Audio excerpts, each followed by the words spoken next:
Welcome back to Interpreting the Scares! That's right, we're back at it on our month-long journey through the nightmares with yet another movie to check off of our bucket list of terror. This is a movie that I'd heard about in passing but never actually saw it until now, and unfortunately doesn't truly belong on this year's event, which was always themed after standalone horror films that never received a sequel. This has received a sequel, which is now in the works, something that I didn't know about before I made the list, but the way I see it, the movie was made over a decade ago, so it was probably intending to only work as a standalone film regardless, so I'm making an exception for Attack the Block. Attack the Block is a 2011 British science fiction horror comedy written and directed by Joe Cornish. It stars John Boyega in his first film role, Jodie Whittaker from Doctor Who fame, and the hilarious Nick Frost. The film centers on a teenage street gang who have to defend themselves from predatory alien invaders on a council estate in South London. I have to constantly remind myself that this is called Attack the Block, not Attack of the Black, which I keep wanting to say. No, Attack the Block, like these aliens are going to attack the block. Whatever. So this movie is interesting. I mean, in a lot of ways, it has the same energy and humorous action as the Three Flavors Cornetto trilogy by Edgar Wright, and curiously enough, it also has Nick Frost in there as well. It might be a hair more serious than the aforementioned trilogy, but not by much.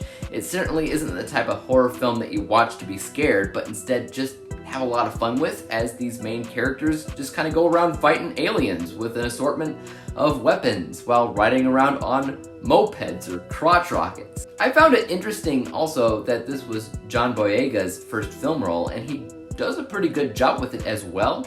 And of course, it's always interesting to see Jodie Whittaker in a role as well, since I know her most from her current role as the Doctor on Doctor Who. But I mean, yeah, everybody here does a pretty darn good job. They all have a fair display of believable chemistry, but it's not a super deep story, right? It's a popcorn action flick above all else, where you're essentially just watching it to see a bunch of street hoodlums fight some gnarly alien things. Also, because Whittaker was in it, and because it was British with aliens, I couldn't help but see the movie as something that might have worked as a spin-off Doctor Who story.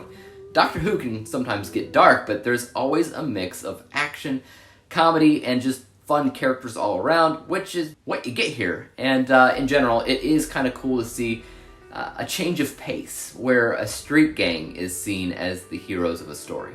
All around, I'd certainly say that the film is a lot of fun, and I found myself rooting for the characters and wanting to see what happens next. I think in general, the way in which it was made was pretty great, and I feel like even though it's not a super deep or meaningful story that I will remember forever, the experience alone was probably one of the better ones that I've had this month as a whole, so it was a nice, easy watch, and I'm curious to see what they plan on doing for a sequel whenever that comes out. So with that being said, let's take a look at the final score that I've given this film for a second, which is a B letter grade. Final score of 78% across the board.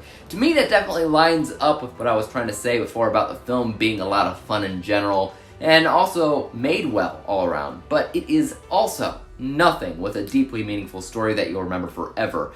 Again, it's a fun time at the movies, but because that's essentially all it is, that unfortunately means that my score was kind of limited at the same time. But a B letter grade and a final score of 78%, I don't know about you guys, but I think that's pretty good. But I would like to hear your thoughts on this film in the comment section down below. Have you seen it? Have you seen Attack the Block? Are you a fan of it? Are you looking forward to the sequel? Let me know. And as for YouTube, you guys know what to do. Hit the like, hit the subscribe button, and hit the bell to be notified when I come out with the next horror film review, and for whenever that is. Peace!